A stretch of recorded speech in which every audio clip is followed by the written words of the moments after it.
Welcome to the Backlash. I am your host, Rebecca Hargraves. I don't know why I messed that up. Oh, wow. We're off to a strong start today. My name is Rebecca Hargraves. I know it well. It's my own name.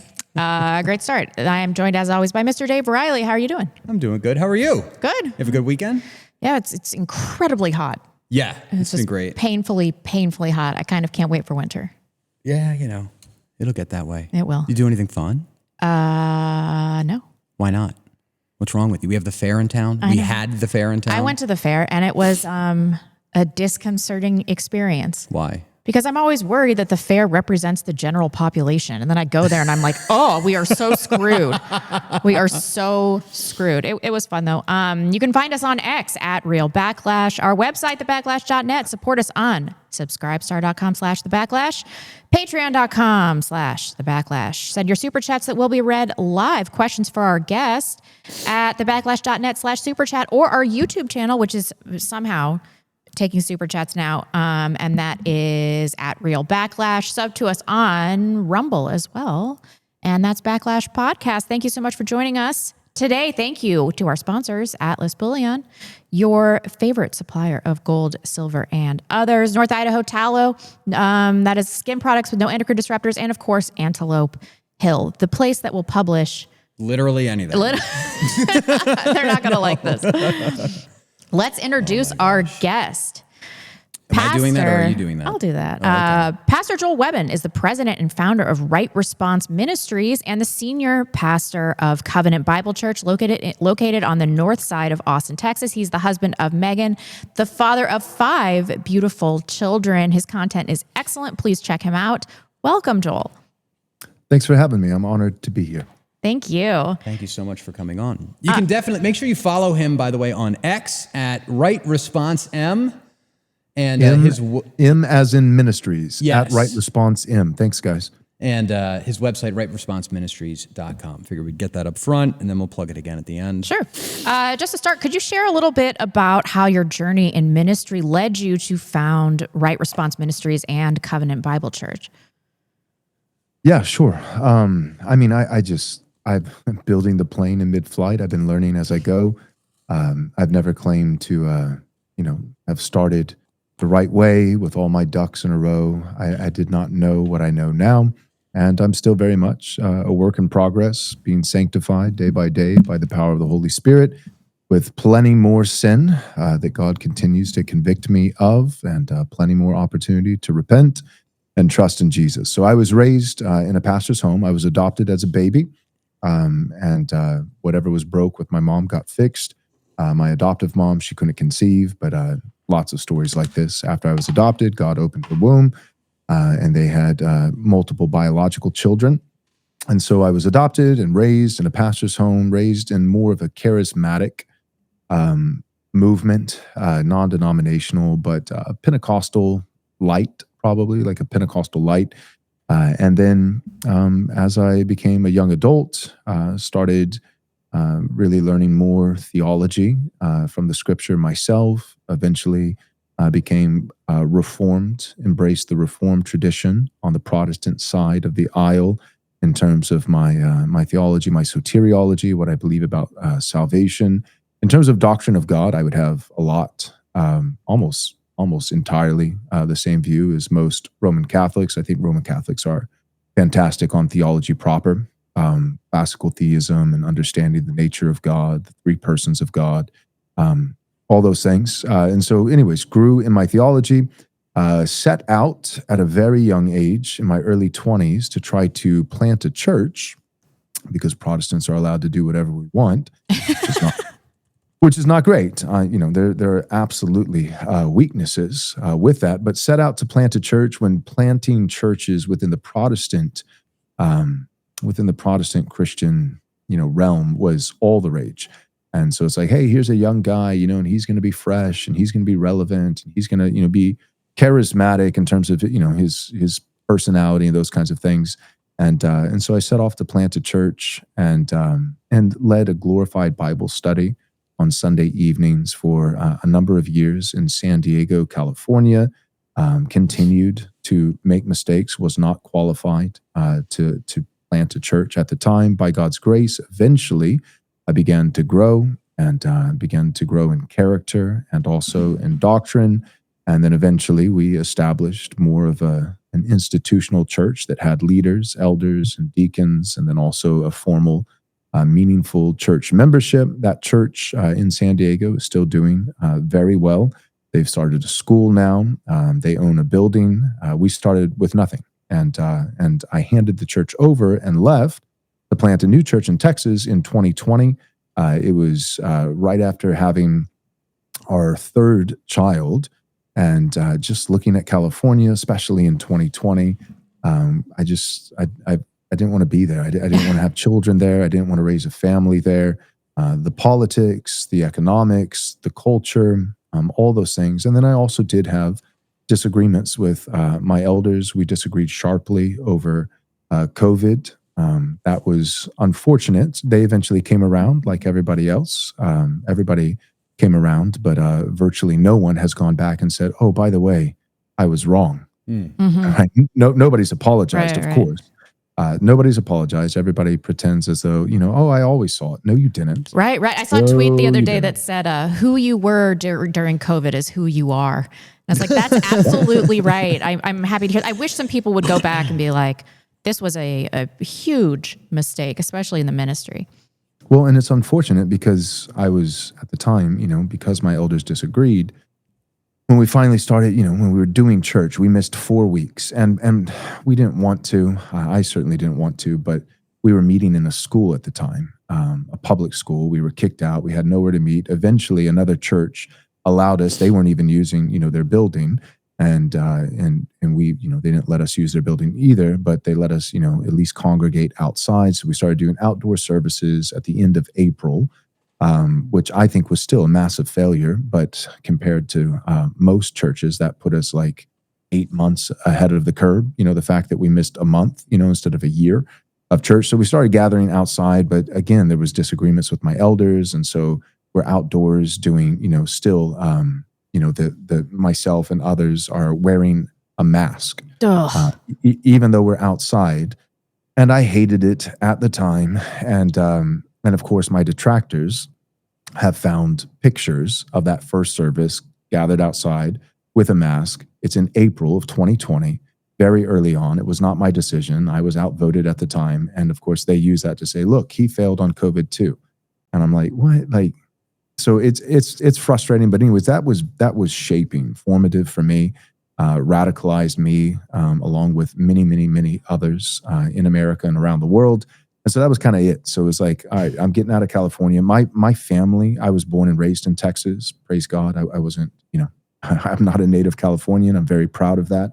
And so for me, it wasn't quitting. It wasn't retreating. It was returning home. It was God providentially making me aware that my dream to go and plant a church prematurely in California and try to lead surfers to Jesus was actually pretty stupid. And so it was, God using providence to say, hey, wake up, man, go back home. So I went back home to Texas. My wife is native Californian, but even her own family, 8 years prior, before we moved back, 7 years back in 2013, they had moved to Texas, even though they were more native to California. They were like, man, we need to get out of Dodge. They saw the writing on the wall early. They were wise. They were right. I remember my father-in-law saying, Joel, you need to move. And me saying, I can't. I love this church, and I did love the church. And I do love the church.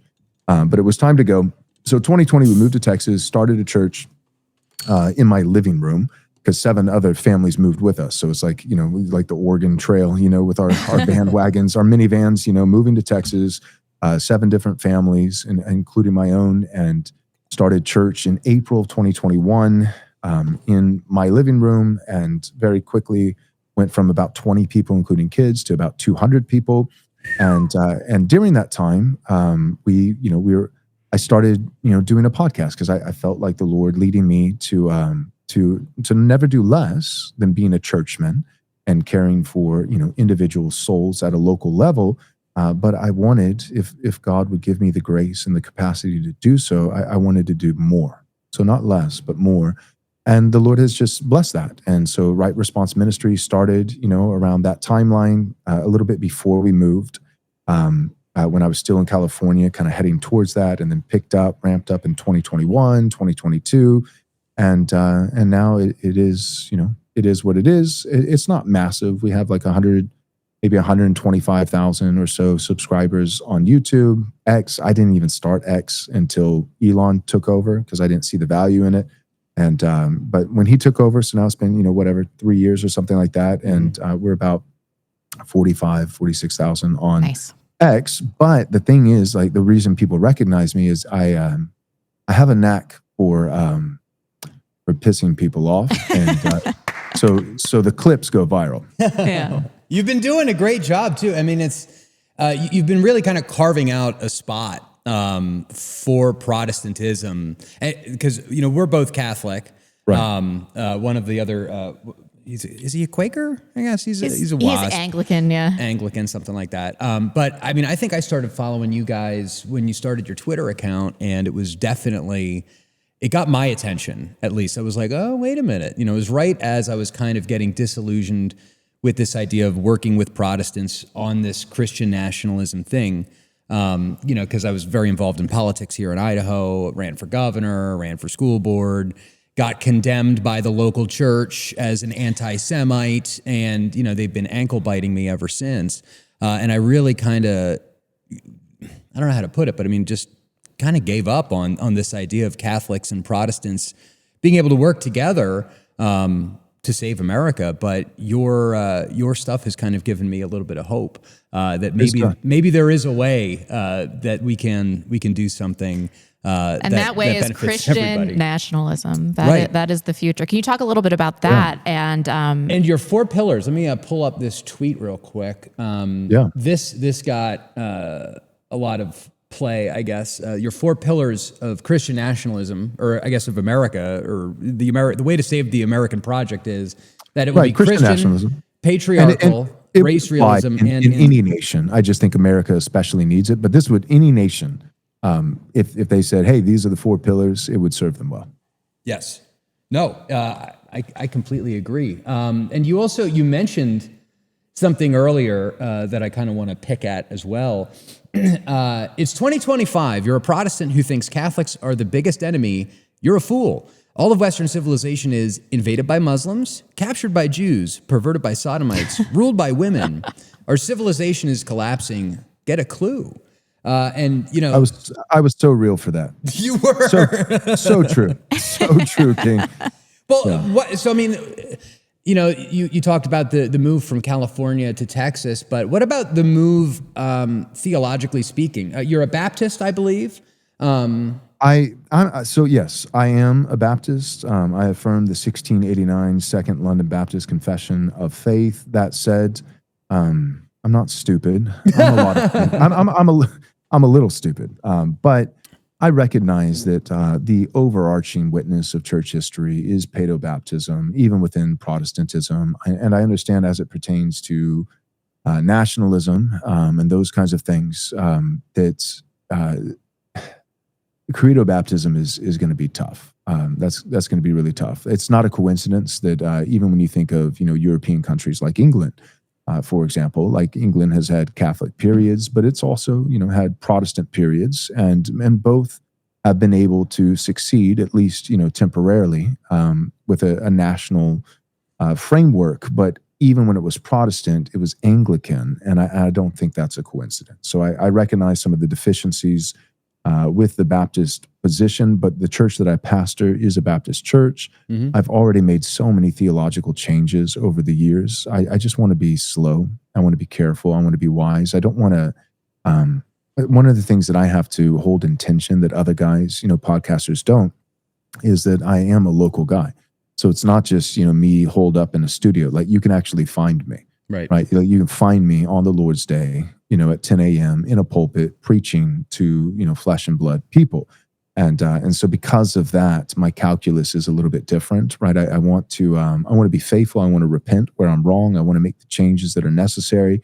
And yet at the same time, I don't want to make so many changes that I arrive at, this, mountain peak of perfect theology, if that were even possible, but it's me and my wife and my 5 kids and nobody else. Mm-hmm. You know what I mean? Yeah. I think of like the second Pilgrim's Progress, John Bunyan, he was a Baptist, and everybody's familiar with the first Pilgrim's Progress, but he actually wrote a second volume, and the second one is less of the individual, Christian pilgrimage, and it's the corporate Christian pilgrimage. So it's now his wife Christiana and their 4 sons, and then their company grows over time. Mr. Greatheart, and then there's all these weaker Christians who joined the company that would never make it to the celestial city on their own. Feeble-minded, right? John Bunyan's pretty on the nose when naming his characters. So there's feeble-minded, there's ready to halt, there's all these guys who suck. There's one guy called Little Faith, and there's a point in the book where it's like, is Little Faith going to even make it? Like, I mean, he's Little Faith after all. Like, look at his name, and one of the other characters corrects him and says, wait a second. His name is not No Faith. His name is Little Faith. And even faith of a mustard seed can move mountains. Like he's going to make it. But he makes it in community, right? So like Mr. Greatheart is like this, Christian giant. He's a warrior. He's incredible. And he's like slaying giants, and fighting Apollyon and all these kinds of things. But they make it to the celestial city. And you look at it and you think, if it was just Mr. Greatheart traveling alone, he could have made it in a fortnight. But he willingly slowed down because he was helping others along the path. And I think pastoral ministry at a local level, it's a different calculus. And I'll admit, it has been difficult to hold that tension of going viral on the internet, with right response, but then also having that local pastor mindset and strategy, with a flesh and blood church. And so anyways, all that being said, long response on this. A long response because I know that Baptists suck. So like what you're seeing here is a guilty conscience. But I'm saying all that to say yes. I am Baptist. I pastor a Reformed Baptist church. But many, even in the church, not just myself, we have many that are more of the Presbyterian persuasion, and even those that are convicted Baptists, they understand that. Even if not indefinitely, I think everybody has a sense that there are periods of throughout this gospel age. There are periods of time where I think there's certain principles and virtues that are timeless, they're immutable. But there are periods of time where the church's tactics, you have to embrace some level of flexibility. So I think that like a lot of the divisions over secondary and tertiary doctrinal issues, if we're honest, division is a luxury of victory.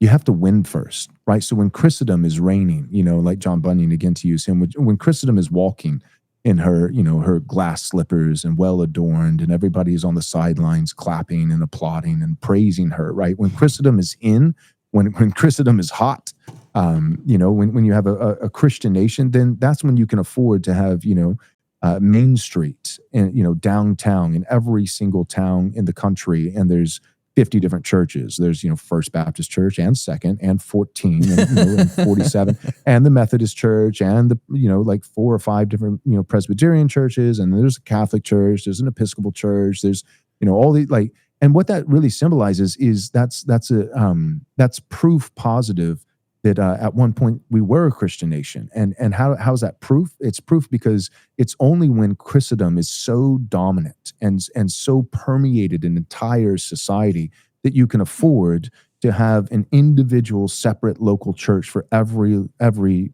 single, theological nuance. And so for me, I'm like, dude, right now, I'm postmillennial. So I'm actually bullish on not just Christ winning in the bottom of the ninth after the church gets its butt whooped, but I actually think that Christ, head of the church, is going to win through his body, the church, on earth, progressively, gradually in this temporal age, that the church is going to be victorious, like a little bit of leaven working through the whole batch of dough, like a mustard seed growing into an all earth encompassing tree. That said, just like the stock market, right? You can be bullish and say, well, the stock market always goes up, if you pan out far enough, looking at 20 years, 30 years, 100 years. But there can be some significant dips along the way. And I think it's the same with Christendom. I think it's the same even if you're post-millennial and more positive in your eschatology. And so for me, I feel like we're in a dip. I think we're in a hell of a dip. Not just, the last 4 years. No, like I think like a 250, 300-year dip.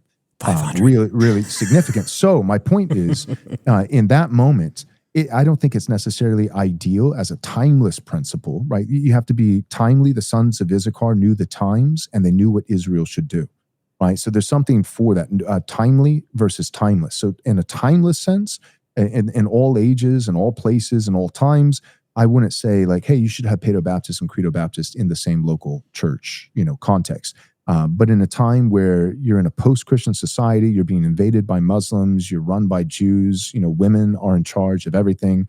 And in a moment like that, when you're murdering babies by the millions, then I would say, oh, you know what? This might be one of those moments where we need to practice the term that I would use is baptismal Catholicity, lowercase c Catholicity. And so that's kind of what our church is looking at and moving towards, is like, how can we accommodate, guys on both sides of the aisle, Paedo Baptist, Credo Baptist. So yes, we are on paper a Baptist church. And yes, I do personally affirm the 1689 Confession of Faith, but I'm not autistic, if that makes sense about it. Right. A lot of our audience, and I'm seeing these comments in the live chat right now, but we have a lot of agnostic, atheistic, pagans. But race first white people that Right. I think are absolutely integral to the movement, to furthering the dissident right. And like you talked about with the mustard seed, what is the place and how do we unify with people on this front? Because what you said about Christianity, even though I'm Catholic, kind of Catholic in name only right now. You need to go to Mass. I do need to go to Mass. I do believe what you said about Christendom, but more as it relates to race. Like, I believe if we're a homogenous white country, that we can deal with these divisions later. Let's get there. So how do you square that circle? How do you deal with the issue of race when Christianity is so overwhelmingly welcoming? Well, as a Christian pastor, let me give you the incredible gift of losing half of your audience. Is that okay? Please. We punish our listeners all the time. Oh. For the guys who are, ethnic, pagan, ethno-nationalist, but I have no doubt they are very J-pilled. Rejecting Christ is the most Jewish thing you can do. Based. True. So, and if you really want to hold with your Thor pagan traditions, the most, common tradition of every pagan, white, ethnic, society over the centuries is converting to Christianity. Yep. So get with it. Get with it. But to answer the question, to be fair, I think we have to have categories, right? Evangelicals are terrible at this. And I am, for better or worse. I mean, that would be technically the category that I fall into, although I am quite disgusted with my own camp on pretty much every day of the week and twice on Sunday. But evangelicals really struggle to walk and chew gum at the same time. So we have to think in categories. So when it comes to alliances, when it comes to unity and those kinds of things, how can we partner together? I think the answer is it's not this overly purity spiraling. Right, we've had enough beautiful losers, right, and not just with the neocons and politically speaking, but religiously speaking, Christians by and large, Catholics, and Protestants have been beautiful losers, and I don't think we can afford to keep losing beautifully. Like, look at him; he did a triple aerial, axel as he fell on his own sword and bled out and died. Like, we got to stop doing that. And so, one of the ways I think to avoid that is to be mature enough to know the times, like the sons of Issachar, and what Israel should do, and to be able to think in categories. So I think, you could use different labels, but one set of labels, a framework that I'll use is brothers, friends, co-belligerents. Mm-hmm. Brothers, friends, co-belligerents. So like you guys, you would not be able to be members in my church, and you wouldn't want to, so I'm not picking on you. I think you're great people from what I can tell. And I wouldn't be able to be a member in a Catholic church, right? So it's it's a two-way street. You could, and I do. Both of us could, but some concessions would have to be made that neither of us are willing to make. So my point is so therefore I hate you. Now, see, that's what we have to stop doing. We have to stop being so autistic and so it's idealism. Yeah, idealism is not helpful. Not when your back is against the ropes, not when you're losing and you need to win. You can't afford to be ideal. Like, I know that this is super nerdy, but you guys had like Lord of the Rings sounding music, with the intro. So I feel like I'm in good company. Like when you're overwhelmed by orcs at the city gates and they outnumber you 10-1, then men and elves and dwarfs are going to have to fight together. So brothers, friends, and co-belligerents. So I would say in that last category, co-belligerents, we can partner with people, not only just different denominations or different strains of Christianity, EO, Eastern Orthodox, Catholic, Protestant, or within Protestantism, Anglicanism, or Baptist or Presbyterians. You not only can you partner there, but you can even partner outside of Christianity. And people are going to be like, "What? I can't believe it." Okay, look, like for all the hypocrites, the Christians watching, who are idealists. Have you ever voted for a non-Christian who ran as a Republican? I mean, how many people voted for Mitt Romney? Right? Like that's a double L. Like you got to take that L twice. If you're the idealist that I'm talking about, you have to take the L in the sense that he's a Mormon, which is not a different strain within Christendom. Mormonism it's a Christological heresy. It actually, Mormonism believes that that Jesus is the first of created beings. He is not the creator who is forever praised. Like they deny the Trinity, they deny the deity of Christ, and so I mean, at that point, you might as well, in my opinion, vote for an atheist. But my point is this: people still did it, and I'm not even condemning that. Right? If you have like some based, conservative Christian on the block, then yeah, give him your vote. But if it's between, some Mormon and a Muslim, yeah, I'm probably going to vote for the Mormon because at the end of the day, if I moved to Utah, a lot of my neighbors would not be Christian, but they also probably wouldn't steal my car. Yeah. And so anyway, so to answer your question, for the, ethno-pagan nationalists who's, I think that European, ancestry matters, but for them, that'd be at the top of the list. And so for them, it's like, that's kind of all that matters. But that guy, even though I have some profound disagreements, he's not going to be in the brother category. He's not necessarily even going to be in the friend category, but he can be a co-belligerent. And so I think we can partner instead of this all or nothing mindset of, can we partner on everything? If not, then we can partner on nothing. I just think that's idealism. That's unhelpful. So then the question would be like, okay, what can we partner on? Okay, we both want to punish theft. We both want to stop immigration. We both so partner where you can partner. Right. Yeah. No. I mean, I think you've taken a really healthy view of this stuff. I mean, based on the content that I'm seeing from your podcast, from your channel. Your tweets, ultimate identity in Christ does not render the question of an earthly identity or an earthly national identity moot. This is a good example of the Jesus juke. I guess there's been this trend among Christians, basically since I've been alive at least, and I'm sure it goes back to the boomers, where all, especially like the modern Zionist evangelicals, they say that, your race, your heritage, your nationality does not matter whatsoever at all. A black person in, sub-Saharan Africa is exactly identical to a white person in America because we're all one in Christ, right? And then they'll go and support Israel as they bomb little children and stuff like this. Right. But, I do think that there is a kind of a healthy balance. We've been seeing this also, from the Catholic side, specifically a guy named American Reform on Twitter, who's done an excellent job going back through Catholic social teaching about the reality of race, about, the national distinctions that happen. And, I think that the pagans kind of get on Christians' butts a little bit in a way that is kind of unfair because Europe was Christian even Catholic for, 1900 years.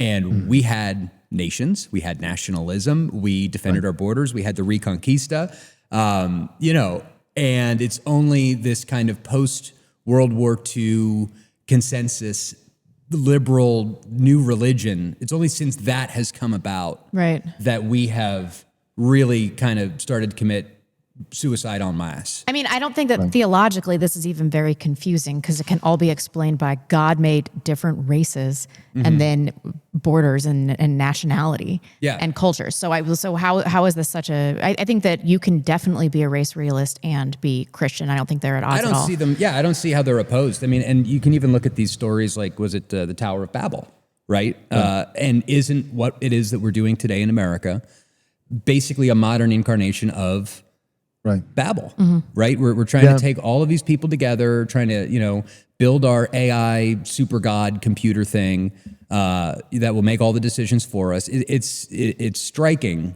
when you see it put that way.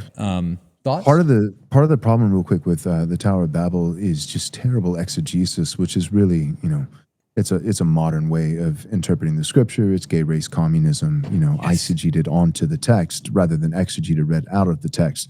But with Babel, for instance, people look at that and they'll say, well, look, this is a judgment, right? So like God comes and he scrambles up their languages so that the people ultimately abandon their project, and they divide and go to different places within the earth and become distinct peoples.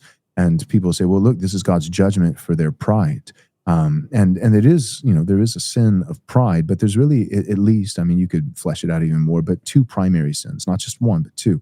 One is they said, that let's build a tower that, that extends to the heavens, and make a name for ourselves, right? So one is they're wanting to exalt themselves to the same level, if not above, God. They're wanting to attain to deity. It's the same as, the woman in the garden, in Genesis chapter 3, that, if you eat of this fruit, then you will be as God, right? You'll know as God knows. And so she wants to attain omniscience. She wants to attain, God-like status and wisdom.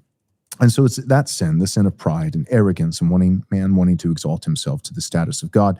But the second thing that I think people look over is they also say, let us build a tower that stretches to the heavens, that we might build a name for ourselves so that we will not be scattered over the face of the earth. And I think what people will miss is that, the dominion mandate in Genesis chapter 2, before sin enters the world, in a prelapsarian world, God gave the commandment, this dominion mandate, that man should be fruitful and multiply and fill the earth. And so it was always God's design, even pre-sin, and the dominion mandate carries over after sin. It's still the cultural mandate given to mankind before sin, after sin. It hasn't changed. And that mandate is to be fruitful and to multiply, but also to fill the earth. And so, if you think of it like this, and this requires a little bit of like philosophical, it's not strictly exegesis, but philosophical theology. What do you think would have happened if Adam had never sinned? Well, I think what would have happened if they're obeying the command of God, they're not eating of the fruit, but they're also obeying this, this dominion mandate, they would have been fruitful, they would have multiplied, they would have spread out and filled the earth. And over time, naturally, providentially, people would have been in different places. Some people would have been, in islands and seafaring people. Some people would have settled in mountainous regions. Some people would have settled in plains, and been more agricultural. Some people would have been hunters, and some people would have done this and done that. And over time, without God scrambling their languages, I think, unique dialects would have formed, right? People would have spread out, and maybe there's, a pilgrimage that happens, once a decade or even once a century, as time expands and goes on, where, once every 100 years, everybody goes back to pay homage to Adam and Eve, your great-great-great-great-grandparents, because sin never entered the world. And the Bible teaches that, through sin, death. So there wouldn't have been death. So Adam and Eve would still be alive.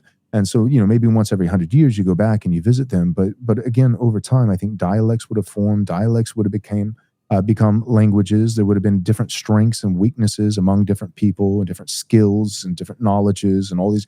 You eventually would have had distinct peoples. The way that I see Babel, in other words, is that there are two sins. One is arrogance, exalting yourself to the status of God. But the second is actually wanting to rebel against the dominion mandate. God said, be fruitful, multiply, go and fill the earth.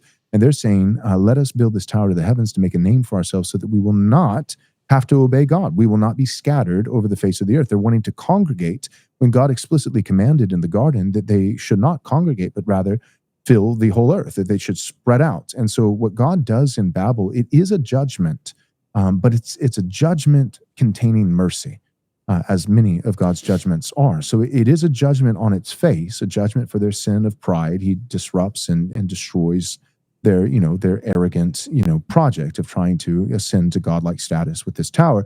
But he also, in his mercy, simultaneously judgment, but also mercy, in his mercy, he's actually using this supernatural event of scrambling their languages to, as a catalyst, to simply accomplish what I believe would have been accomplished otherwise and should have been. It was actually the goal to be accomplished otherwise, but to do it quickly instead of providentially over time.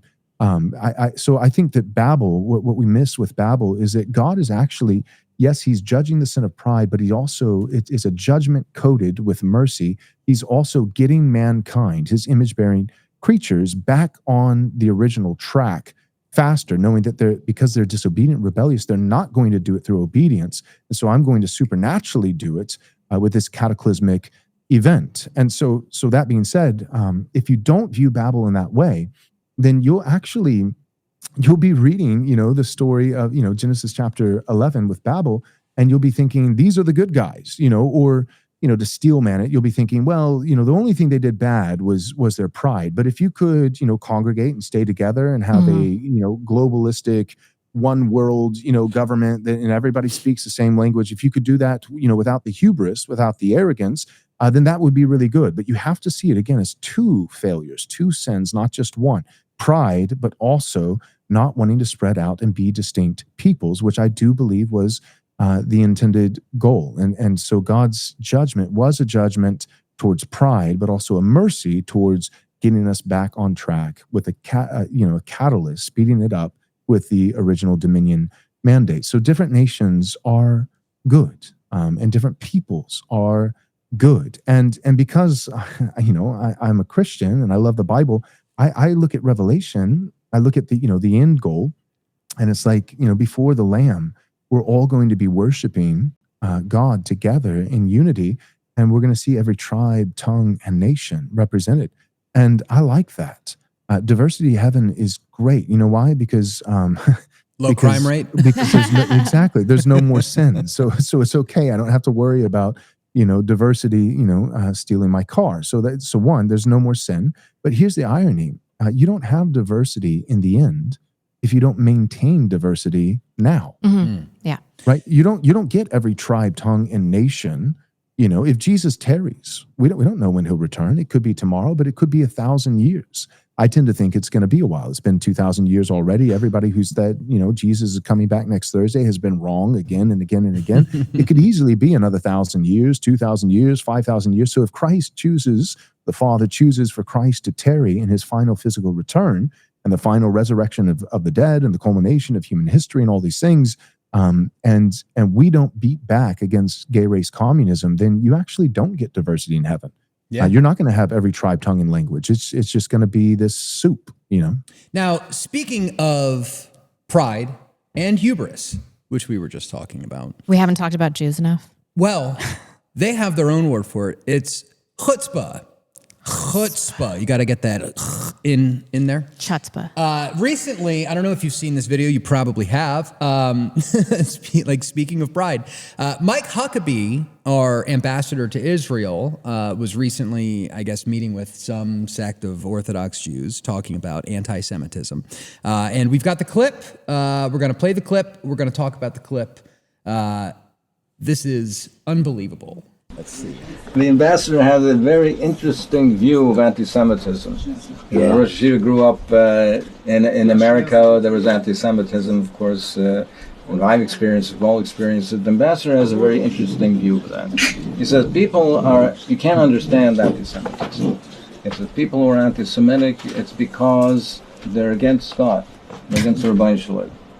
And we are represented as his people, and that's why they're anti-Semitic. Otherwise, it doesn't make any sense. Interesting view. It's an interesting view. There's another view that since we consider the chosen people, so people are very. Who are you? What are you? Where are you taking big shots? Chosen people. And that's part of it. Is that because you are the chosen people, given a chosen place, for a chosen purpose. And if someone is angry at God, he'll be angry at the people who represent him. That's right. So I tell people anti-Semitism is irrational. There's no reason for it unless you understand the spiritual reason, which is what I believe is at the heart of it. It is not the left versus the right. It is good versus evil. It is the Creator versus those who rebel against the Creator. Well, the irony of that is that I agree with him. in that this is a spiritual battle, and we should be opposing those who are in rebellion against the Creator. But that is Jews. Those are he's describing Jews. Well, here, and just to kind of follow that up, I don't know why this is not loading for me right now. Maybe it's like we'll get banned from YouTube if we. Our play internet it. is also in rebellion. Yeah, Starlink. Hello, Elon. But earlier today, video has emerged, and I don't get this. Why aren't you playing? Please play for me. Oh, well. Anyway, the point is, Israel, the modern state of Israel, bombed what was this? A medical complex, the Nasser Medical Complex in southern Gaza. And as rescue crews arrived to start evacuating and helping the injured people, They did it again. Israel did the double tap. They bombed again, basically murdering everybody in the frame on live television. And then you've got Mike Huckabee coming out saying, "Oh, well, it's just completely irrational." Well, no, it's not irrational. We have some issues here with our money and our state backing essentially a genocide of people in the Middle East. It's been going on since 1948. But at the same time, you've got a supposed Christian, Mike Huckabee, who's talking about how the Jews are God's chosen people, God's representatives. And these are the people that clamored to have Jesus Christ nailed on a cross, right? These are the people that shouted, "Give us Barabbas, give us revolution," against the Romans that killed the Logos incarnate. So what is your take on this? And have you always had the views on Israel and Zionism that you currently hold now? Is this a recent development that's kind of happened since October 7th? Can you talk us through a little bit of that? Yeah, I came into these views probably in the last 2 years, before October 7th, but no, not from the cradle. I was born and raised in America. Right? So I think, most people in America have been Zionist by default. And so I think pretty much everybody who holds, a similar position to the position I hold or you guys hold, is someone who came into that position. They were evangelized, ironically, by Jews. The most convincing argument for anti-Semitism is Israel. Jewish behavior. Jewish behavior. Yeah. And so no, it's a more recent development for myself. But it was before October 7th. I had done already a 9-part long form series. Just focusing on the theological side of the equation and less of the geopolitics and even less of, the historical things. Like we didn't get into, why are there ridges, on the edges of coins? We didn't get into, some of those things, which are fascinating and like hilarious and sad at the same time. But just dealing with scripture, each episode we focused on the book of Hebrews. We focused on it was me and another individual, a friend of mine. He focused on Galatians, focused on Romans. Romans chapter 11 is one of the kind of quintessential texts that that Zionists would use to say, well, yeah, okay, maybe that's kind of like the free safety. You get past every other Zionist argument, and they say, yeah, okay, yeah. So I guess Judaism rejects Christ and hates Christ, and they've done some terrible things throughout history, and blah, blah, blah, blah, blah. But, they're God's chosen people. And even if there's not, a physical, land promise for them and these kinds of things in the future, there's still this, futuristic spiritual revival. And all the other nations of the world, all Christians are dependent on that, right? That we need, God to convert Jews.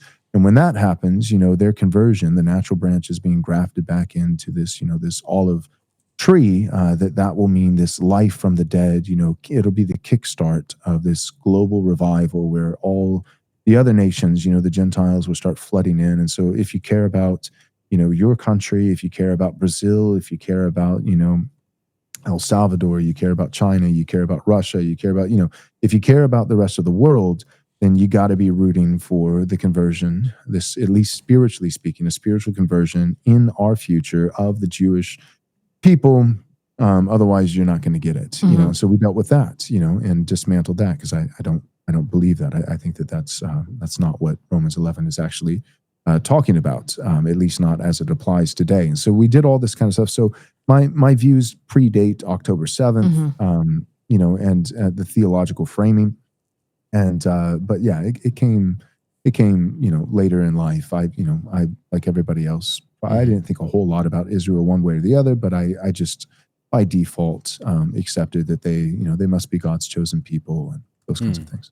Yeah, I think, with us, it's a similar kind of thing. I mean, like I noticed some things, like when I was in the music industry, I remember, I've told the story before, I think, but I was sitting at a recording studio in Manhattan, and I'm 2:00 in the morning, and everyone's kind of talking about how their grandparents fled to Brooklyn after the Bolshevik Revolution. And I'm like, wait a minute, am I the only non-Jewish guy here? Yes. And they're like, you aren't Jewish? I'm like, yeah, my last name's Reilly. What do you think I am? I'm Irish Catholic. Yeah. You know what I mean? And then you never worked again. And I never worked again. Yeah, exactly. That's exactly what happened. But, I didn't really think about it until, I had my radio show back in 2017, and there was a boycott of it, a boycott of the whole radio station. And when you boil it down, the three main driving factors were three Jewish people that took issue with the fact that our morning co-host would make fun of Christianity and Mary, and then we would make fun of his little hat or whatever, right?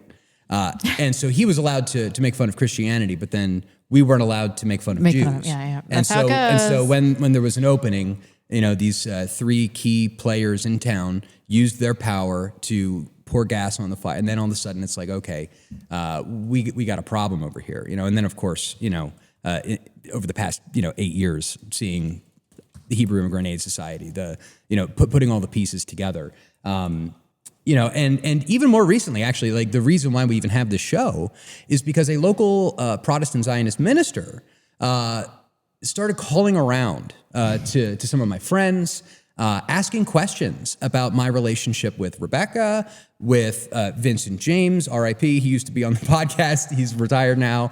But, basically trying to make lists of people who were not unconditionally supportive of Israel. And, I had tried to work with these people. I've had several phone calls. We're going to play a clip, actually, of one of these phone calls. But it has become increasingly clear that those of us who are aware of the evil of Zionism, the modern state of Israel, the funding, the focus, it's like idol worship. So I want to play a clip of a supposed Christian pastor. And the question is, I guess, what would you say to someone like this who claims to be pro-life, who claims to be Christian, and then will go on to say something like this? And I saw with my eyes what is actually going on over there, not what we're reading about or hearing about in the media. Right.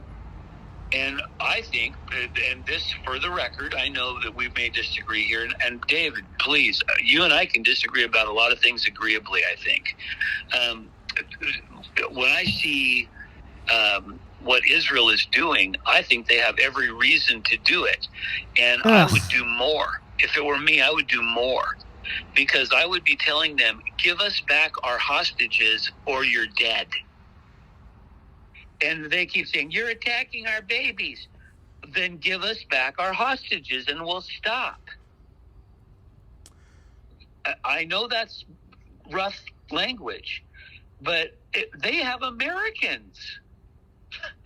Give us back our hostages and we'll stop bombing you. Otherwise, I think Israel is absolutely holding themselves back. Because I'd probably blow the whole damn thing off the map and say, well, there's not going to be such a thing as the West Bank if you don't give us back our hostages. But I know that's crazy talk. So, I mean, I was shocked when he said that to me. Were you? I mean, I didn't say anything because I didn't know what to say, frankly. It's quite the admission. Yeah, quite the, and again, this is, look at well, I can't play the clip, but I mean, here they are. They're like bombing a place, injuring people, and then bombing all of the aid workers. They're, depriving them of food, water, and fuel. And then when they go to actually distribute the stuff, they start opening fire and shooting children in the back, right? How is this Christian? How did this happen? Do you do battle against a person like this, or do you ignore them? Like, what would your response be? Yeah. Well, I mean, the tide is turning significantly. I mean, positive view towards Israel is probably at an all-time low. The lowest it's been in my lifetime.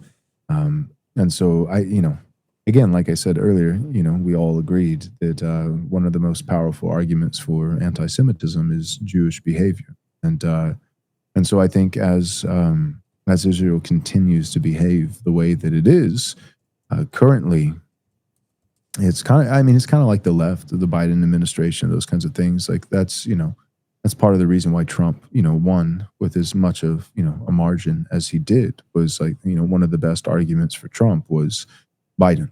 Like let the left, have a little bit of a leash, and then the sentiment from many people is never again. It's funny, like all the James Lindsay's of the world and stuff, like never again is now, and I would agree, but just with the Anakin meme face, like never again is now. You're right, but not the way you think. I really do think that people are changing their minds, and it's picking up more and more momentum by the day.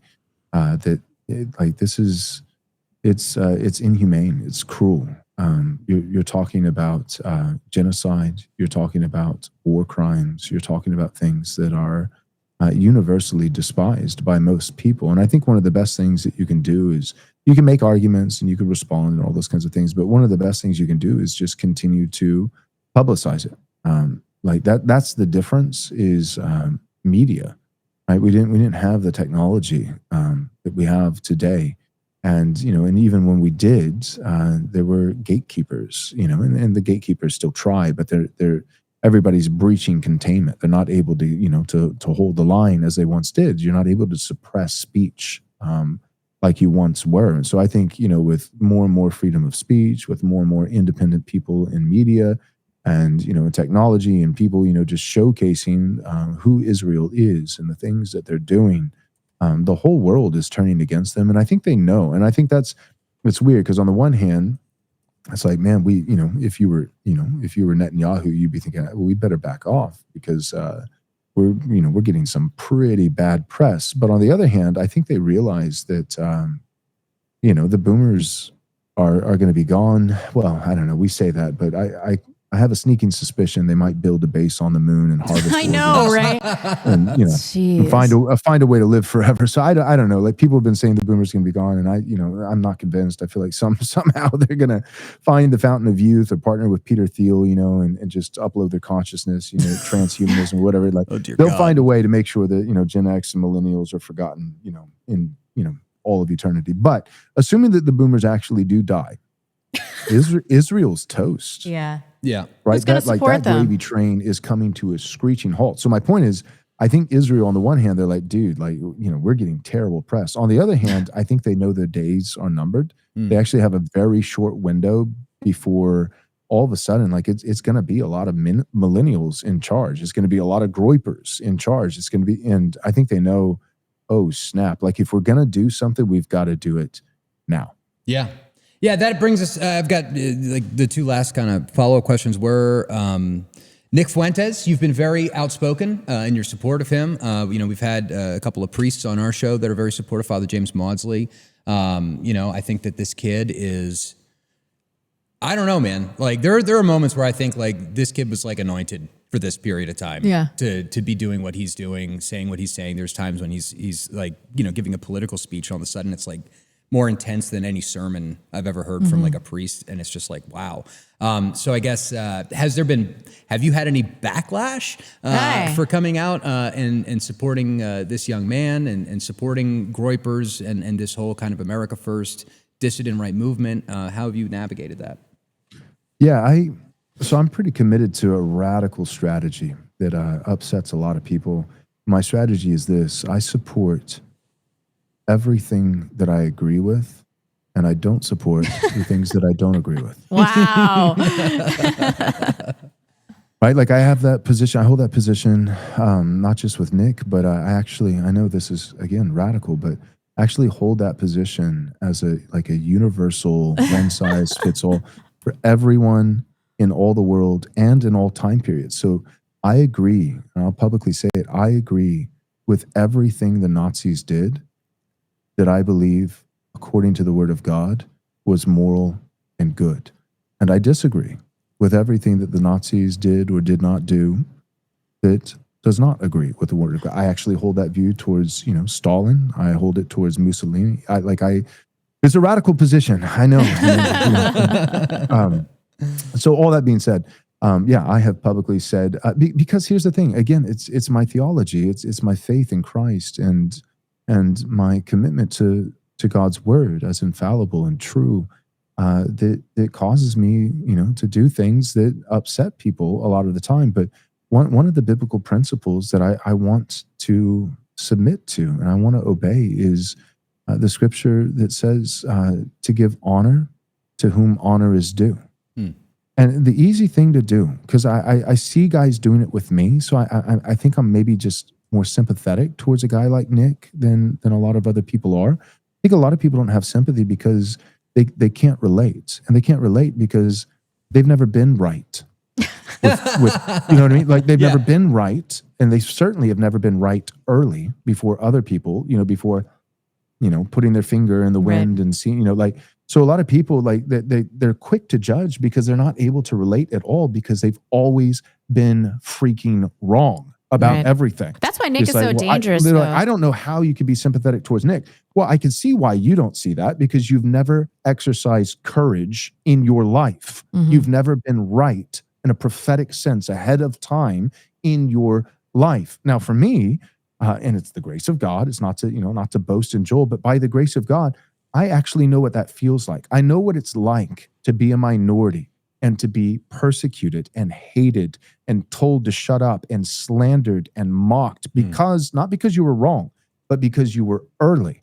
Like I told Nick this, talked to him on the phone and I told him, just trying to as a pastor, right? I'm a pastor. He's a person made in the image of God with an eternal soul. And so I was trying to encourage him. And I said, Nick, one of the best things that you have going for you is that you're young, right? He's 27 years old. If he's not assassinated, which we should pray that the Lord protects him. Amen. But if he's not assassinated, Lord willing, he has 50 years, 40 years easily of public life. And I said, one of the best things that you have going for is you actually have enough time for the tide to turn and to actually be appreciated before you're dead. Most guys with courage are appreciated. They are. Once they've been safely buried under 6 feet of dirt. See the way that cowards work, and that is the vast majority of humanity. Let's just be honest. 95% of people are cowards, right? Like this idea, everybody's a leader. No, they're not. Of course they're not. Most people are NPCs. Most people are followers. Most people are cowards. They don't have the grit. They don't have the spine. They don't have the virtue to actually lead. They don't have courage. And so most people, therefore, are actually afraid of courage. Courage is repulsive to them. They're disgusted by courage. They have a natural instinctive aversion towards courage, and they only appreciate courage once it's dead. They only appreciate courage once it's safe to appreciate. And okay, well, you're a pastor. Give me a Bible example of this. Okay, well, what did Jesus say to the Pharisees and the Sadducees and all these religious, Jewish leaders? He said, "You're just like your fathers. Your fathers, they're the ones who killed Jeremiah and Isaiah." Has a prophet ever been put to death outside of Jerusalem? Jerusalem is the city that kills the prophets. It's not unique to me. You guys have a rich, long-standing, centuries-long tradition of hating anyone and everyone who speaks for God. But here's the thing. He said, your fathers killed the prophets, and then you build tombs and memorials to honor them. So yeah, you appreciate Jeremiah after he's dead, but your fathers killed Jeremiah, and you've never had a living prophet that you've ever received. And so too, here I am, Christ speaking, as the capital P prophet, and the proof that you're just like your fathers. You think, oh, well, we wouldn't have killed Jeremiah if he came in our day. Well, one who is greater now than Jeremiah is standing in your midst, and you are seeking to kill me. You're not just a chip off the old block in terms of your, your ancestral human fathers, but you really resemble your true father, John chapter 8, the devil. He was a liar and a murderer from the very beginning, and so are you. You're bearing false witness against me, lying, and you're seeking to kill me. You're trying to murder me. So all that being said, what's my position on Nick Fuentes? The same position I have on every human being in the world. My position is the things that I disagree with, but the things that I do agree with, if he's someone who has been right, someone who's been courageous, someone who has been early, my Bible says to give honor where honor is due. So I'm not just going to quietly agree with him, hijack and copy all of his positions and take the credit for myself like a sleazeball. Instead, I'm going to start saying some of these things, and anything that Nick was one of the first guys to say the thing, I actually want to tip the hat. I want to publicly, despite how it might muddy my own reputation, despite what it costs, I just think it's the right thing to do. So I want to be able to say publicly, you know what? This guy had his life blown to pieces by Ben Shapiro, by all the neocons, by PragerU, by Charlie Kirk, by this guy, that guy. He was a 17-year-old kid, and he started off wanting to be the good guy. And when everybody hates you, when everybody lies about you, when everybody says that you're a bad guy, you know what happens? Unless you are seasoned and sanctified and older and mature, the vast majority of people, when everyone says you're the bad guy, you usually lean in. You're like, well, screw it, and you play the heel. And so I think that there are like people like, so you agree with this clip, and they'll go and find the worst clip from Nick, from 3 years ago or 2 years ago, or in some cases 2 weeks ago, where usually at the end of the show when he's, going off on the super chats, and all that kind of stuff, they'll be like, you agree with this? And my position would be, no, I would not say that. If I would say that, you'd hear me say, I don't say those things. I don't speak that way. I don't hold that position. But here's the bottom line. He was right. Mm-hmm. Yeah. And he deserves credit. And here's the thing. I actually believe that Nick, I don't think he's a monster. I don't. I think he's a human being. And I actually believe not just that he was right and that we should give him credit. I'm more interested than just giving him credit. I'm actually interested. I want to see Nick, by God's grace, I want to see him reformed. I want to see him mature. I want to see him grow. And I'm not saying that in a patronizing way. Nick is my superior in geopolitics. He's my superior in so many ways. So I don't want to like, oh, hey kid, like, no, like that's arrogant. That's patronizing. I have learned by listening to him, I have learned multiple things from Nick. He is beyond me. He is my superior in this realm, But as a pastor in some other arenas, like character, I don't want to just give him credit, but I actually want to see him grow. And I think that one of the ways to do it ultimately is the Holy Spirit and his work. But one of the ways to do it is to come alongside a young man like that that's just been slandered left and right for years and years and say, hey, you know what? You're angry because people were cruel to you. They lied about you. They slandered you. And still to this day, all the sentiment has turned all of a sudden. And so Matt Walsh, as he's, repeating your talking points, 4 years later, 5 years later, he's going back and tipping the hat and acknowledging, you know what, Nick Fuentes, he was right about a thing or two, right? Wrong. Like, no. So everybody's echoing you in this area. No one's acknowledging you. And in fact, they're still slandering you. Oh, well, he's a pedophile. Oh, well, he's a fed, or he's gay, or. And so I'm thinking, like, one, because I want to honor God, not that my chief goal is not to honor Nick, it's to honor God, give honor where honor is due. And then also because I want to honor God, I'd like to see Nick. It's funny, like I'm tempted to even do a series or something, that like redeeming Nick Fuentes. And what I'd like to, and one of the ways that I think that that's going to happen, like, I mean, you see this throughout history, like whether any great leader, there's this moment where an older man comes alongside and not patronize it, recognizing that this young man is a savant. He's a once in a generation guy. The older man doesn't have the innate giftings that the younger, but he is seasoned. He's older. There's some wisdom there. And what he does is he doesn't just beat him up. He doesn't just humiliate him and correct him, But he comes along and he puts his hand on his shoulder and he says, hey, you were right. You are gifted. I see this in you. There's greatness. Aspire towards it. Mm-hmm. Aspires. And so so I actually think that Nick is growing. There's more growth to happen, but I think he is growing in terms of character. I think he's recognizing things, like some of the clips. I know, like, it's baby steps, granted, but he's like, hey, you know what? We got to stop saying the N-word on the show.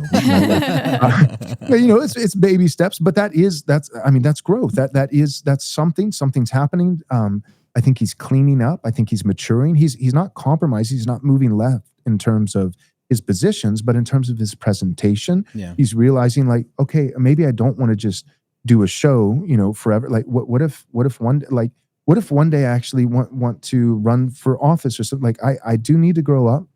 I do need to mature.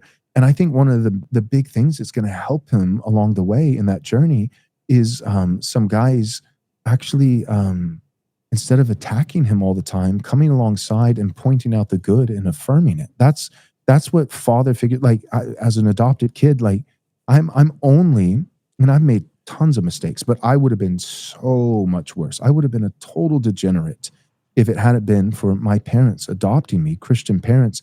And the best thing that my dad, my adoptive father, did for me was not just correcting me when I was wrong. I needed that also. We need correction. But he didn't just correct me. He affirmed me. Mm-hmm. He wasn't ashamed of me. Yeah. He wasn't embarrassed of me, even when I screwed up. My dad was a pastor, and there were times as a kid where I'm, you're a PK, you're the pastor's kid, and I'm running around as a little kid in the sanctuary, knocking over chairs, and probably, he never, I never saw my dad embarrassed of me. Yeah. And if he corrected me, he did it privately. And he stood up for me. And he affirmed the good in me. And if you've been in media for 10 years and no one's ever given you credit, no one's ever affirmed you, and everyone's called you a monster, then it's a self-fulfilling prophecy. Mm-hmm. You become that. And it has so I'm not been gonna wonderful to watch Nick's evolution, especially the last few months, because I think he is getting that affirmation. Yeah. And it's helping him grow. So I'm happy to see it. I was also going to say, it's kind of a new phenomenon for a young kid like 17. I mean, he's been in 10 years now, 27. He's grown up on stream. Yeah. How many people have had the pressure of having to grow up anyway, right? That's hard enough as it is, let alone to be doing it live on air, basically. Right. It's like being a Disney kid or something. Yeah. That's, on another, and to your point, it's not just Nick, it's also his followers. We've seen this up here. There have been a lot of young kids that have wanted to get involved in politics because of Nick, because he's inspired them.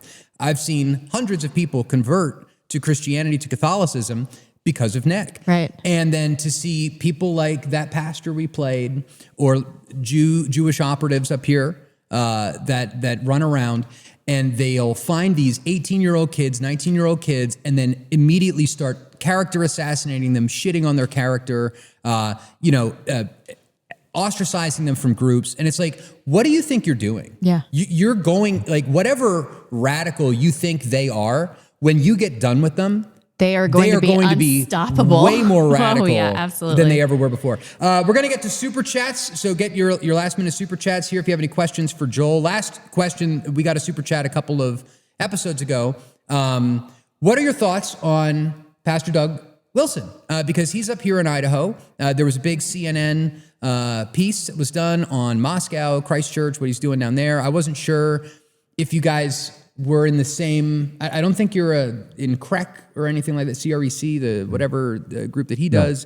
But what's your take on him? I mean, I've generally had good experience. When I was working for E. Michael Jones, we set up an interview with Doug Wilson. So it's like, okay, well, that's interesting, bringing on, arch Catholic anti-Semite E. Michael Jones, and I'm behind the camera there.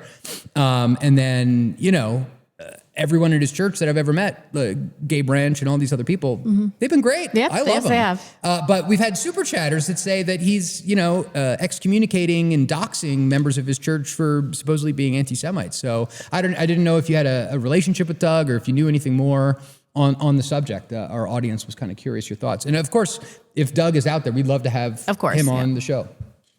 Yeah, great question. Doug spoke at our conference last year, I believe in March or April. So it's been about a year and a half.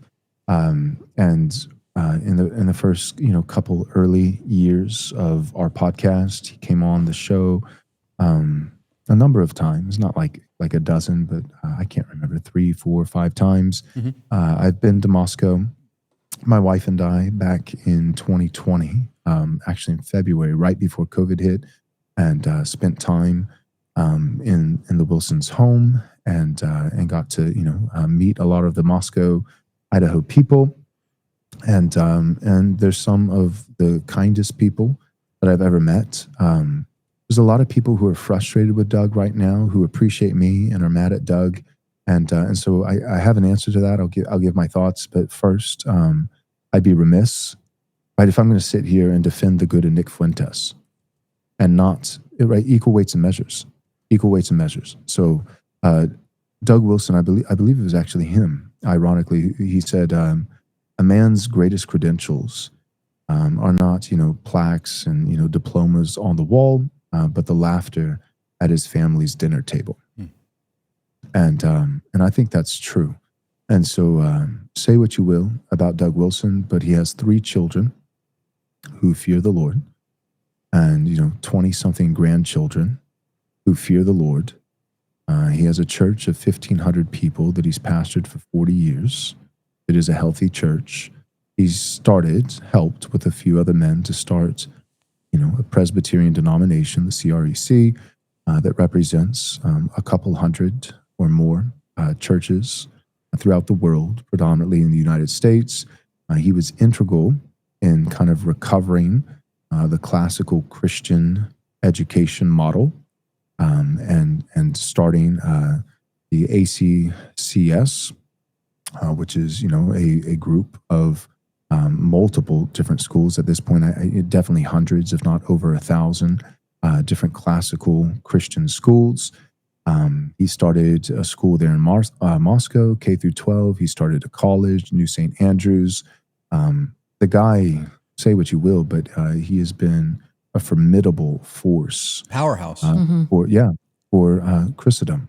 That said, Gabe Wrench, I consider him a friend. He's been a blessing. He was actually initially on our board with Right Response Ministries.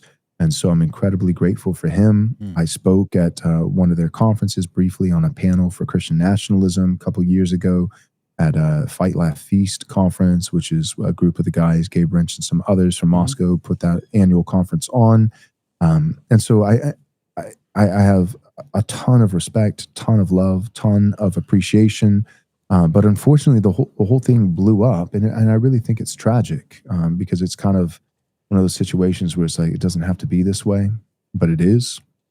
And so what happened, behind the scenes, a little inside baseball, is we had a member in our church who's still a member in our church, a member in good standing, loves the Lord, great guy, personal friend. And he's German, and so he grew up, born and raised in Germany, and moved over to the States a few years ago. And he and his wife and children joined our church. And his German pastor, still in Germany, pastoring a church there, was a friend of his. He was in that church for 6, 7, 8 years, something like that. So felt like I've got a good relationship with my former pastor. We're friends, and he's kind of going down the rabbit hole, and of course the T is silent, and kind of, because he's trying. It's natural affections. He's trying to let God be true and every man a liar. So whatever's true is true, even if it's not flattering to my ancestors. But at the same time, if there's propaganda and mainline consensus with history that's false, then by golly, I want to know. And so he's a German man. So his great grandfather was a Nazi, he was a fighter pilot, flying planes. Like, he wasn't involved in any camp or anything like that. And the reality is that most of these guys, they were Lutherans, and they're fighting for their country.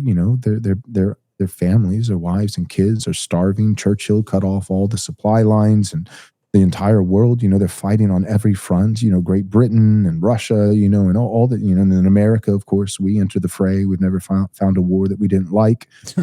Especially if it's a war. A civil war. I mean, we've had 2 civil wars. World War II was a civil war. It was European, civil war, and then we had our own national civil war 80 years later, and so most of these guys, like his great grandfather, he's like, I think my great grandfather's a Christian. What do you think, Pastor? And I was like, well, I don't know. Was he like personal friends with Himmler? Or like was he like keeping the logs of how long it takes for frostbite to set in? As he's watching Jews freeze in the snow or something like no, he's flying a plane and fighting for his family. He's a Lutheran, and it's like, yeah, then I think he's a Christian. I think that I think you're going to see him in heaven, and I think a lot of Germans fall into that category, and we don't have to demonize everybody. And I think some of them did some things that were wrong, but I think the Bolsheviks did some things that were also wrong, and I would argue worse. And so anyway, so it started like that, and he's talking to his former pastor, and he texts him a meme. Now, I don't think it was the best idea, but he's like, he's my friend, like they had that, at least he thought they had that kind of relationship. He didn't think anything of it. And it was like a Holocaust meme with like a little girl sitting at the dinner table, and her mom, 1950s kind of style. And the little girl asks her mom, what's the Holocaust? And the mom answers and says, it's the one time that Jews had to do manual labor. And so they claim that it killed them. I think I've seen that meme. It's a classic. Yeah. And so anyways, and so it was already out there in the ether. But here's the thing. He didn't even post it on social media. He texted it privately to his former pastor. And he texted it not saying, I'm mocking however many Jews, whether it's 6 million or whether it's 278,000 or something in between, right? I'm kind of a in between guy, but however many it was, he's not texting this and saying, for every Jew, especially women and children who were innocent, right? It's different if they're actually Bolsheviks, right? That there are bad guys in war, and there is such a thing as just war theory and these kinds of things. But for every innocent Jew who died without a fair trial, I feel awful. He's not mocking. So the pastor interpreted it as you're mocking the suffering of innocent people. Oh, and he's like, no, I'm mocking a historical event that for him, he's saying, I don't believe it happened, or at least nothing close to what we're told. So he was mocking something that he's saying, I don't think this is real, but it was interpreted as you're mocking the suffering of people, and then all of a sudden, this private exchange finds its way into the next blog entry and podcast from Doug Wilson. that's really lame. That's incredibly lame. Really lame. And so now Doug Wilson, I want to be accurate, he did not name this individual, and he didn't name me, but he said, we have members in Reformed churches, who are, promulgating memes mocking the Holocaust. And it's like, number one, he never posted it. He texted it privately to a pastor. That pastor then gossiped to Doug Wilson and a few other individuals. And then all of a sudden, it's like in one notable Reformed guy's podcast, it's in Doug Wilson's blog. And so then after it made the entry in a subliminal kind of subtle way into like 2 or 3 different public pieces of content, blogs and podcasts, I was kind of upset. I was like, Yeah, totally. it's like, forget this. So Yeah. I just put it on blast. And so I just did a podcast and I said, hey, this is what happened. This is what they're referring to in a passive aggressive way. This is exactly what happened. The person that they're referencing is a member of my church. I love him. I don't believe that he's in sin, and deal with it. And so then it became, this really, really big thing. And then out of that, and again, taking Doug at his word. And I don't have a reason to, I'm not going to sit here and say he's a liar. I think he's telling the truth in this. I have no reason not to believe him. But it's what Doug and some other leaders within the Reformed Protestant world perceived as a neo-Nazi problem. Like Doug started describing me. He'd started using, and then at that no point, deal. That's super lame. He was at that point he was naming me, and he was calling me Revoice for Nazis, which is a play off of within the Presbyterian world. There was this, conference, this movement called Revoice. It was never that large, but some people involved. And Revoice was basically a group that was saying it's okay to be gay as long as you don't act on it. Right? So you can sit there and fantasize about, sleeping with a dude, or whatever. You can even cuddle with your boyfriend as long as you don't, sodomize him or what. Like, it's not good. But Doug is using that to describe me. So he's like, he started saying, Joel Webbon is a revoice for Nazis, right? So like basically, like I guess insinuating like, you can have all the intentions, you can have all the motives, you can have all the fantasies and the thoughts, just you can't act on it, which is really hypocritical because that would, number one, it's just rude. But number two, it's factually false, because the equivalent of, using that play off of Revoice, it's like, well, this guy has gay affection, right? Homosexual affection for another man, but he's not going to act on it. Well, the equivalent over here of like a Revoice for Nazis would be, I've got guys in my church who want to physically harm Jews, but they're not acting on it. But I don't have guys in my church like that. I have guys in my church who think that some Jews, or even perhaps many Jews in various time periods, have been a serious problem. But I don't have anybody in my church who's saying, I want to go and hurt Jews, but I won't act on it. That would be the equivalent. So it's slanderous. It's actually slanderous.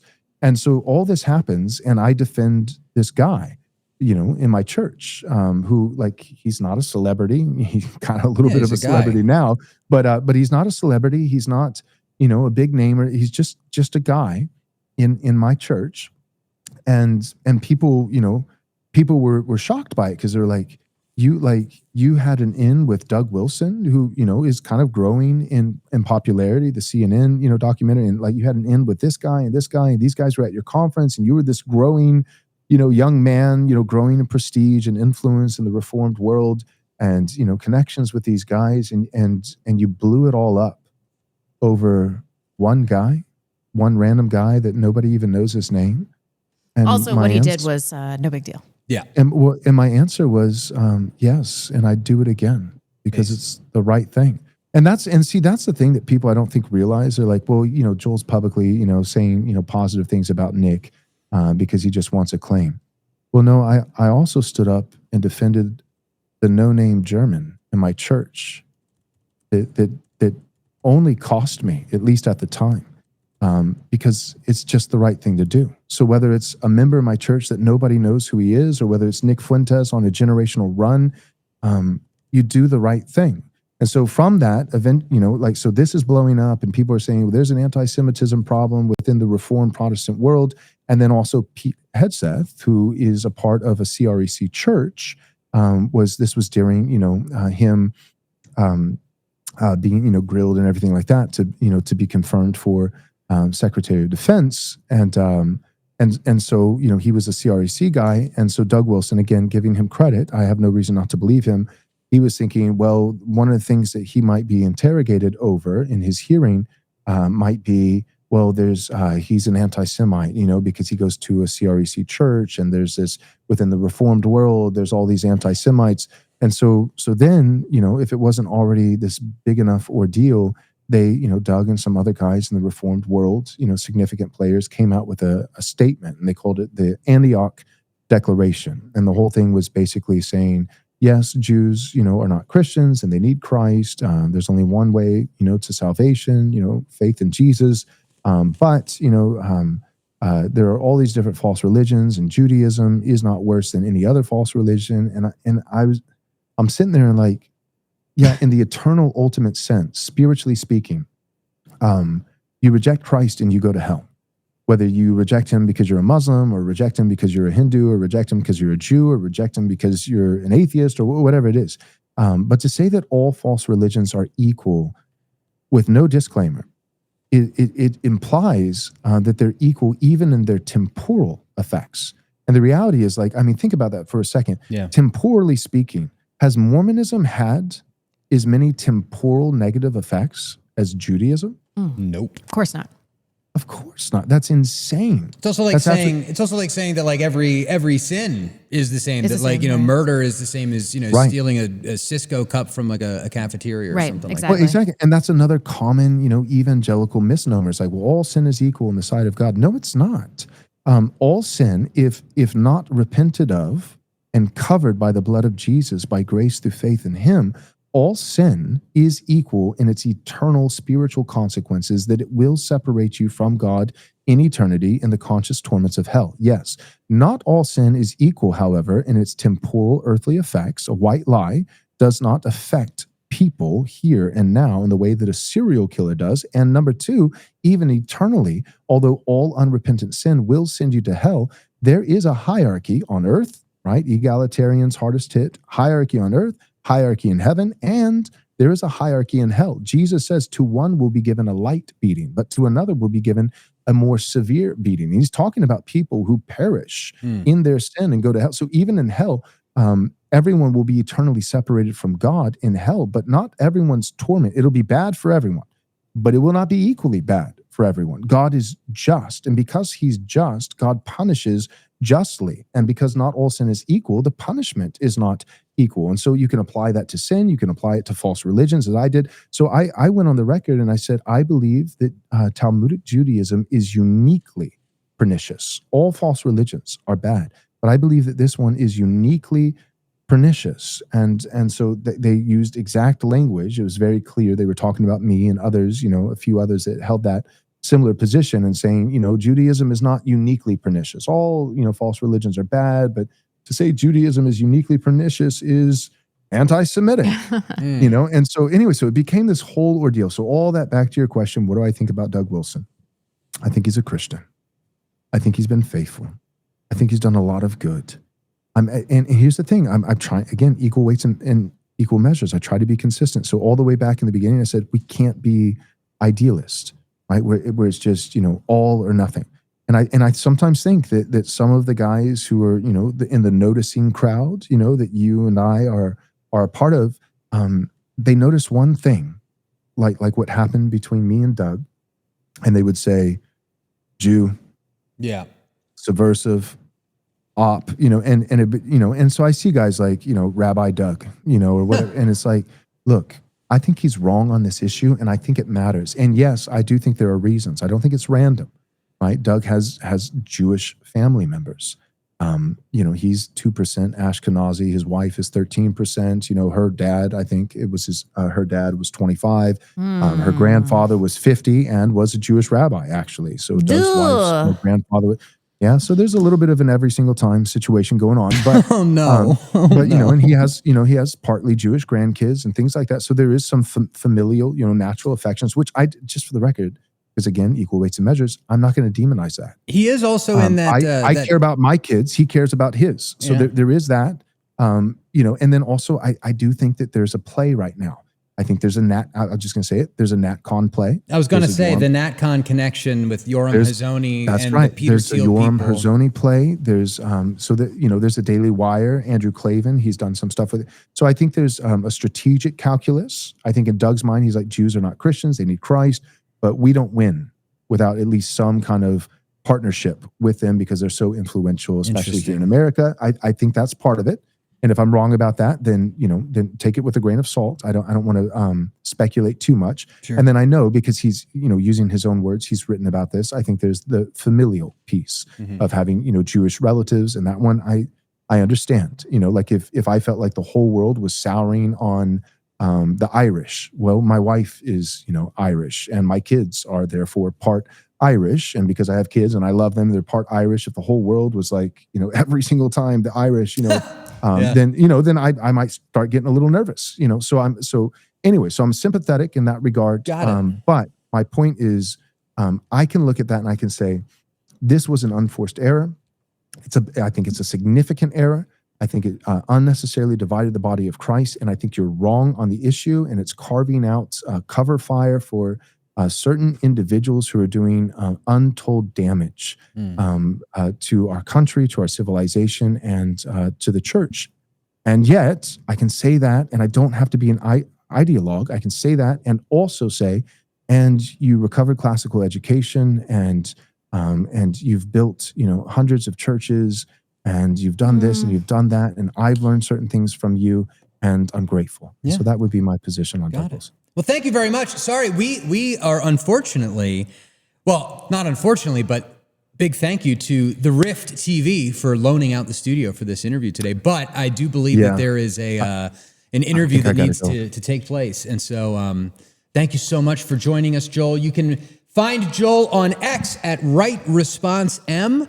Right Response, the letter M like ministry. Also his website, rightresponseministries.com. Joel, thank you so much for joining us. We would love to have a chat again in the future. Thank you, Joel. We appreciate it. Thank you for having me. I'm honored. Thank you. All right. Cheers. And so we will get through some of these super chats on our own. And unfortunately, we won't have any input in them, but it's okay. All right. So let me hold on a second. I need to get a bigger TV up there. Wow, Doug Wilson. No, No bigger TV? No, Doug Wilson. Like that is. Oh, come on. Don't throw the baby out with the bathwater. No, absolutely not. Well, we should try to get him on the show. It'll be good. We'll have a nice chat. Maybe we'll go down to Moscow, do a little interview with him. I mean, I think he's done a lot of good. I don't think that, I don't think that we should let this one thing. One thing. It's the thing. It's a pretty big thing. It's the one thing. I'm trying to be very diplomatic.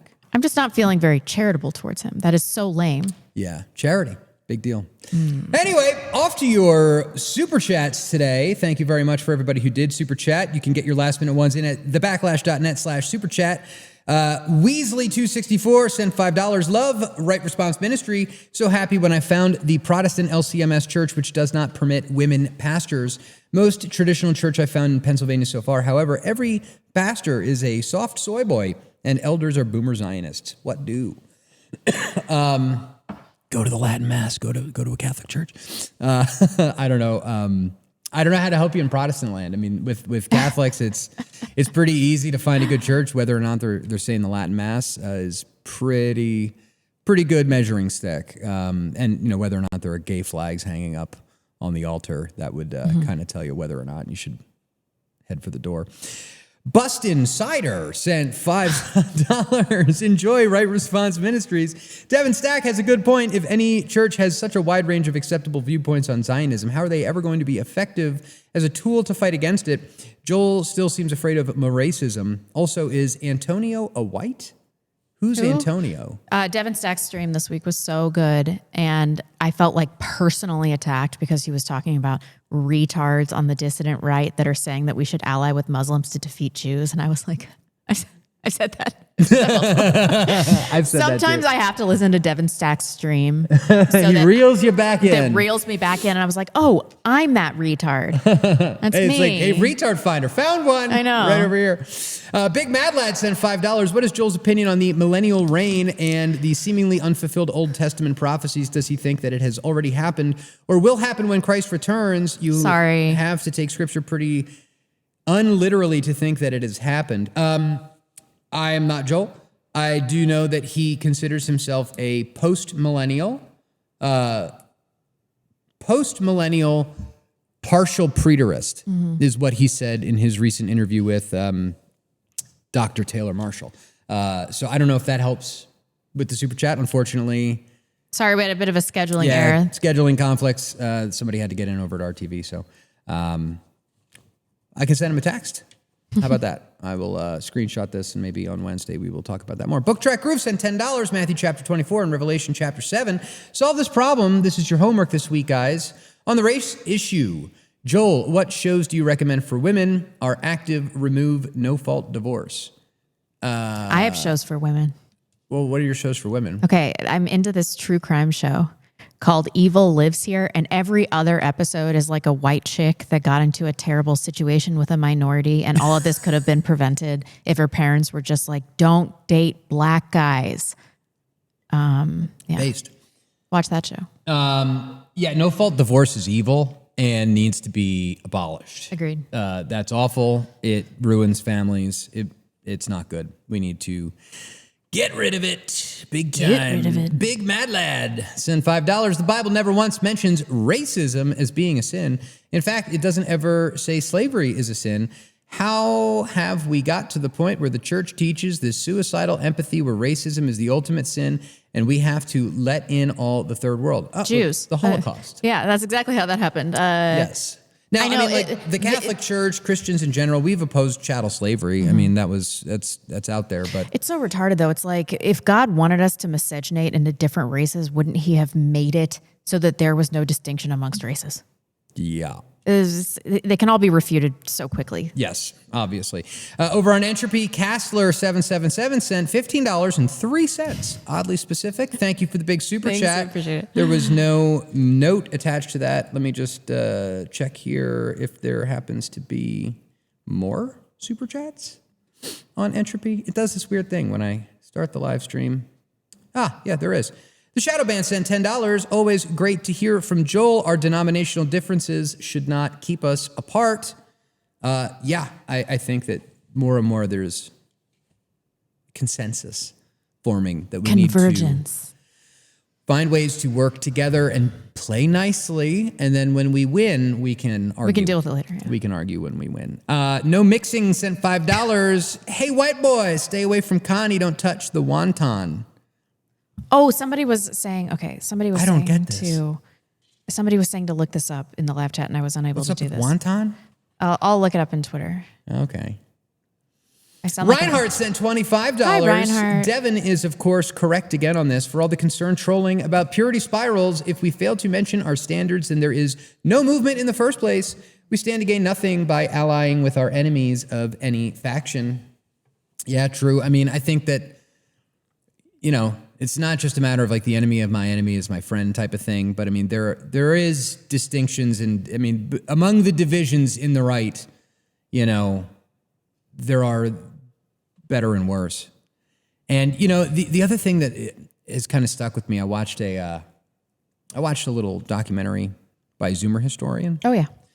Recently, and I just invited him onto the show. Oh, great! Yeah, I mean, it struck me.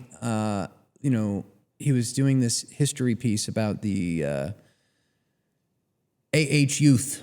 You know what I'm talking about, and the idea that he was in Germany at the time, all things to all people.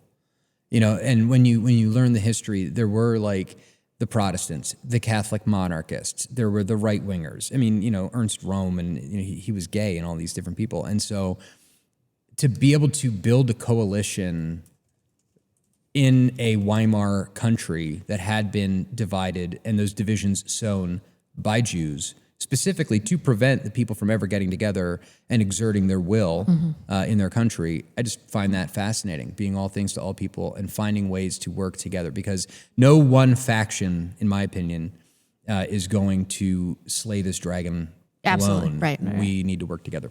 Anonymous sent $10. Christian identity is the solution for whites, and recognizing that the Irish, Welsh, Scottish, Anglo-Saxon, Scandinavian, and related Germanic peoples are literally the Israelites of the Bible and not the Edomite Jews who have historically been our enemies. It's interesting. There's a lot of Christian identity people up here. I mean, the Catholic Church does believe that Christians are the true Israel. And I haven't done the homework on the historical race stuff. So whatever. Anyway, thank you for the big super chat, Mr. Anonymous. Let me quickly go over and see if I can sign in over here. While we're doing that. These friggin' flies. I know. I am so sorry. It's okay. I'd rather deal with the flies than be assaulted with the salt gun. Jeepers creepers. It looks like we have been inundated with a bunch of people. 820 hitting the button. But it doesn't look like we've received any real crypto super chats, which, by the way, is one of the best ways to send money to us with a message. The crypto super chat green thing. Because I just found out that YouTube takes like 30% of the. Oh, speaking of, we have super chats on YouTube.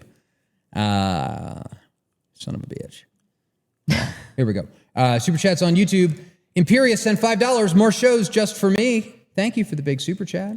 Thank you. Thunderstorm sent $9.99. The Jews worship the Canaanite goddess Shekinah at the Wailing Wall in a Kabbalah sex magic ritual. Wow. That is true and scary. And Our Money Jubilee sent $50. Thank you for the big super chat. The Backlash promotes libertarian commodity money as a solution to Shylock's usury, but Germany's economic miracle occurred with labor-backed fiat. Commodity money will largely be loaned with usury. Question, will you platform usury-free reform guests? Sure. I mean, send us an email at info@thebacklash.net. I am unaware of anybody with the ability to get a state to back their money with like labor or GDP or output. It'd be rough, yeah. At this point, we've got gold, we got silver, we got Bitcoin. These are things that are at least, scarce. They're tied to real world things that can't be counterfeited. Speaking of, we have to give a big shout out to one of our sponsors, Atlas Bullion. If you are concerned about the fiat money system and where we are headed economically as a country, it's not looking very good. Atlas Bullion has a way for you to preserve your wealth into the future by stacking gold and silver in their monthly or bi-weekly or maybe even weekly. Do they do it? Monthly or bi-monthly, gold and silver subscriptions with plans starting as low as $55 and gold subscriptions starting as low as $200. You can start stacking precious metals, gold and silver, that can't be printed out of thin air, counterfeited. There's no counterparty risk. It's a way for you to put your hard-earned labor into something that the government can't just print more of. They also have options for your kiddos if you'd like them to start stacking gold and silver and learn the true power of sound money, hard money, real money. You can go to atlasbullion.com/thebacklash. And every purchase you make there does go to help keep this channel alive and bringing you content that you know and love. Romega on YouTube sent $9.99 without any message. Thank you, sir. Or thank you maybe very ma'am. much. Who knows? Who knows? We've got to give another big shout out to Antelope Hill Publishing, America's leading publisher that is fighting to keep history alive against the regime of anti-white censorship and to publish a new generation of dissident radical. Excuse me. I'm still getting over this cold. It's been like 3 weeks. And right-wing researchers, philosophers, polemicists, and writers. They have an eclectic catalog that includes veteran right-wing authors and academics like Kerry Bolton, Dr. Ricardo Duchesne, and Paul Kersey, as well as newer figures like Lord Miles Routledge of Afghanistan, Josh Neal, and Christian Secor, in addition to a long list of original translations or modern reprints of otherwise inaccessible historical works from eras such as fascist Italy, National Socialist Germany, and even medieval Europe. Their original works include groundbreaking investigations into the causes and funding behind transgenderism and the opioid crisis, books on Christian nationalism and American folktales. Additionally, Antelope Hill contributes to the regeneration of our culture and rebirth of our family values through their top-quality fiction, including books like Let Them Look West and Worlds Separated, and a collection of beautifully illustrated and wholesome children's books. Whatever your interest is, you're bound to find books that you like at Antelope Hill, all professionally published and with cover art that will grace your bookshelves. Help us and help our people by checking out companies that share our values and work to preserve the birthright of our history. Visit Antelope Hill Publishing today. And one more ad. There is no way to get a hold of Sam Hyde. Sam Hyde? It's just impossible. Wigger? Yeah. Oh, I think we could get to him. Really? It's possible. Have you considered just like taking a road trip out to Rhode Island? That would be weird. Why not? Just show up. I have kids. TV. I can't just show up to Sam Hyde's house. You can do whatever you want. Maybe I can email their website. If you're tired of skincare packed with chemicals you can't pronounce, at North Idaho Tallow Company, we keep it simple with grass-fed tallow, time-tested ingredients, and zero junk. Our soaps, balms, and lip balm are packed with bioavailable nutrients your skin actually needs. No fillers, no endocrine disruptors, just rugged, reliable skincare that works. Ditch the synthetic garbage and switch to North Idaho Tallow Company. Get yours at idahotallow.com. And please sign up for the Soap of the Month subscription. It helps this show. Basically like half of the money from the Soap of the Month subscription goes to advertising here. And also you get to be clean skin, nourished skin. They also have, we are getting to the end of summer, but they also have a pretty rockin' sun balm. Yes. Totally not sunscreen. That would be illegal to say, but it is. And it's great. And, it worked out well. My mom was using it. Let's see. do I have the thing? We went on a little journey this past weekend to Leavenworth, Oh, lovely. which is this like little German town It's cute. in where do you call it? Washington State. You know, it's a great place. If you ever have a chance, go visit Leavenworth. It's a lot of fun, and the sunbalm helps, especially on those sunny days. Sure does. Thank you guys for joining us today. You can find us on X at Real Backlash. You can find all of our links on the backlash.net. Join us for our normal Wednesday show, which is at 3 p.m. PST while Cameron is in whatever country he's in this Correct. week. We will see you then, and we look forward to it. Bye-bye.